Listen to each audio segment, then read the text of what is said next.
This is my mini project by Teresa Lewis. And the question I have is why or how does the violent assault rates in Texas compare to New York?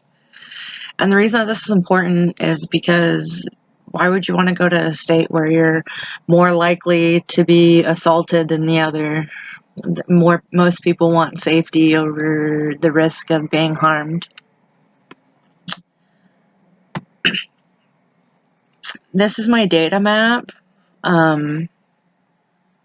Here we've broken down the crime data set, and here you can find your keys property, and then it's breaking down into whether the crime is violent or it's a property crime, and then the different types of crime that are committed, and then obviously each of those are the floats.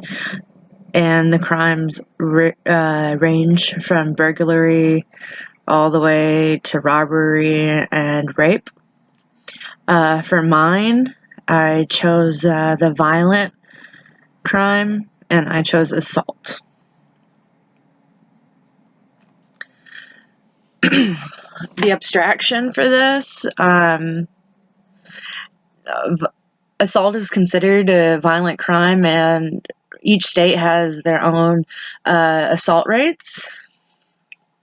And for this project, I wanted to show how each of the state, or how two different states compare to each other.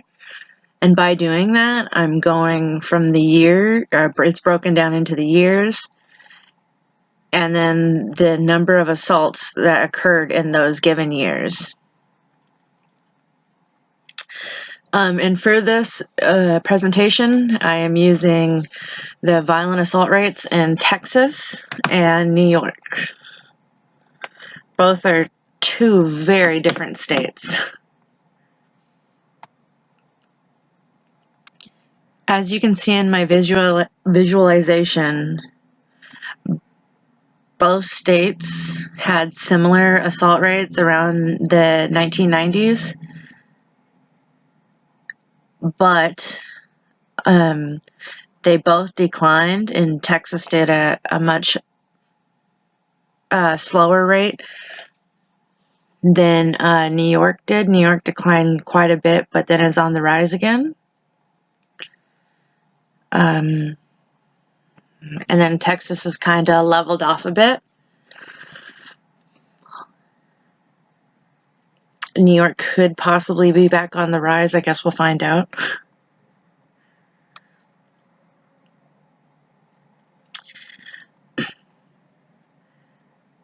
And these are important for their social impacts, whether you want to live there or you just want to go visit there. If you want to go visit somewhere, I mean, you're spending a lot of money to pay to visit this place. Why would you want to pay to go someplace where you are potentially at a high risk for being assaulted?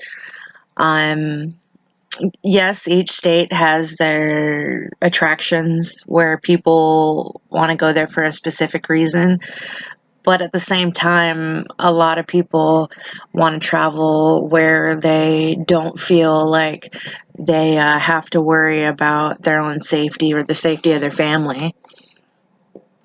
And that's the same thing with residency. You don't want to live somewhere where you have to worry about walking out your front door.